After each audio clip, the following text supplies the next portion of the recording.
females have a problem like shrink females mostly have a problems like this. Uterus में आपके swelling आ जाती है, तो उसके लिए ज़्यादातर हम लोग क्या करते हैं कि डॉक्टर्स के पास जाते हैं, टैबलेट्स लेते हैं। एलोपैथी टैबलेट लेते हैं, आपको असर करेगी, ठीक हो जाएगा, बट आफ्टर सम टाइम वो दोबारा हो जाता है। आप स्वेलिंग एक टाइम के लिए कम कर सकते हो। वो स्वेलिंग आपकी कम नहीं होती है, एक्चुअली आपका पेन कम हो जाता है एलोपैथी दवाई से।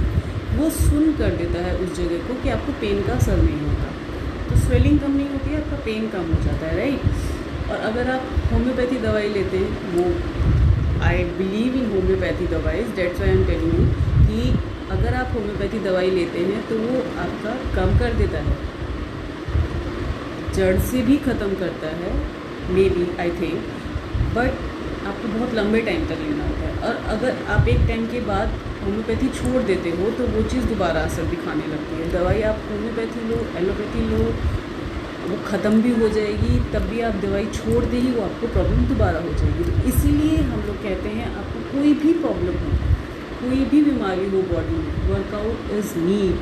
वर्कआउट हमारी बॉडी की ज़रूरत है। अगर हम वर्कआउट नहीं करेंगे, हम अपनी बॉडी को ऐसे ही छोड़ देंगे, अल्टम सल्टम सब खाएंगे और नहीं भी खाएंगे, ऑन डाइट रहेंगे, तो भी हम फीमेल्स की एक बॉडी कैपेसिटी ऐसी होती है कि लाइक हम जल्दी बीमारियों से घिर जाते हैं, ना चाहते हुए भी।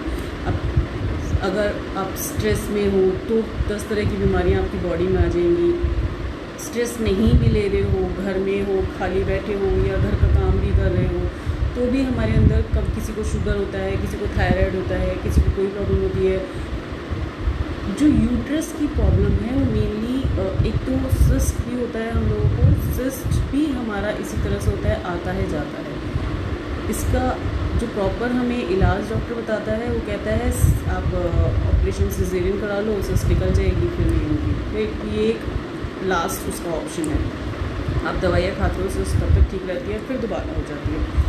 इसलिए हर चीज़ के लिए वर्कआउट बहुत ज़रूरी है। आप वर्कआउट कीजिए, ज़्यादा मत कीजिए, अपनी बॉडी पे इतना बर्डन भी मत डालिए कि एकदम प्रेशर ले ले बॉडी और फिर अगले दिन ना कर पाए।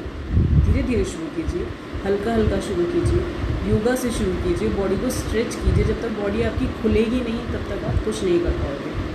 तो इसी तरह से श्रिंक बर्ड्स जो है वो स्वेलिंग होती है हमारे यूट्रस पे। वो स्वेलिंग दवाइयों, जब तक आप दवाई खाओगे तब तक ठीक रहेगा, आपको पेन नहीं होगा, स्वेलिंग पता नहीं चलेगी। बट एक टाइम के बाद जब दवाई छोड़ दोगे तो स्वेलिंग फिर से हो जाएगी। Dates why I am telling you, मैंने आपको 5 तरह के योगा पोजेस बताए हैं। आप ज़्यादा नहीं तो 20 सेकेंड्स होल्ड, 20 सेकेंड्स भी नहीं, 10 सेकेंड्स भी फर्स्ट टाइम होल्ड करोगे तो धीरे धीरे धीरे धीरे धीरे आपकी टाइम लिमिट बढ़ेगी, तो ये आपको बहुत फ़र्क दिखाई देगा। यूट्रस में बहुत जल्दी हम लोगों को प्रॉब्लम होती है।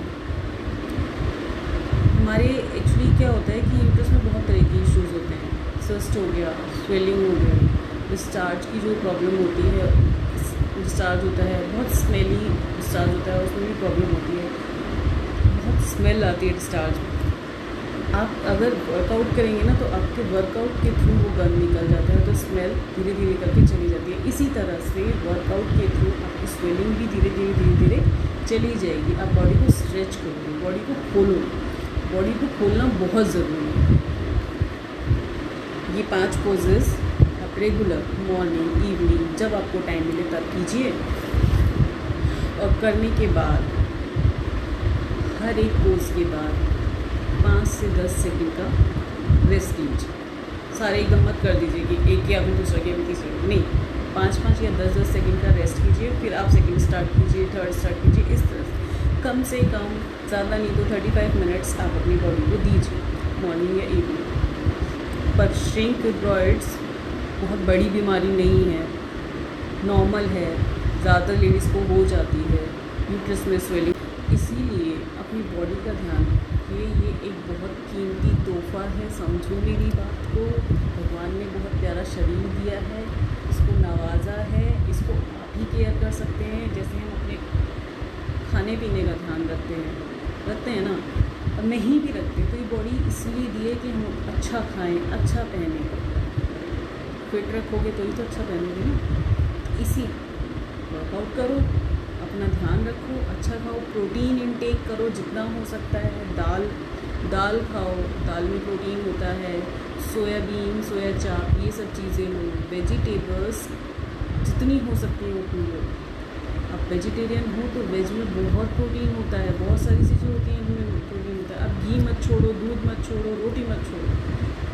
आप रोटी ज़्यादा खाते हो, 3 खाते हो, 2 कर दो, 2 से फिर 1 कर दो, पर रोटी बिल्कुल मत छोड़ो। कम से कम दिन में 1 रोटी तो खाओ। सुबह के टाइम आपका ब्रेकफास्ट हेल्दी होना चाहिए। दिन में आप अगर लंच कर रहे हो तो प्रॉपर डाइट लो। 2 रोटी, दाल, सब्जी जो भी है, दही, सैलड। नाइट में मैं आपको बोल सकती हूँ, because I also follow this, कि नाइट में आप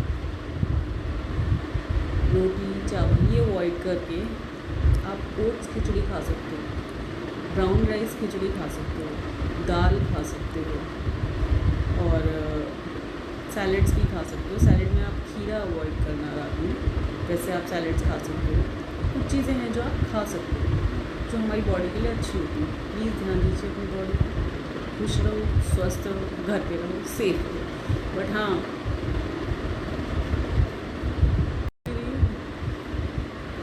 मेरे चैनल को सब्सक्राइब भी कर दीजिए, लाइक और शेयर भी कर दीजिए। समझे कि नहीं समझे तो जाके सब्सक्राइब वाला लाल बटन क्लिक कीजिए, उसके बराबर में जो बेल आइकन का बटन है उसको भी प्रेस कीजिए, और फिर जल्दी जल्दी जल्दी जल्दी जाके शेयर कर दीजिए, लाइक कीजिए।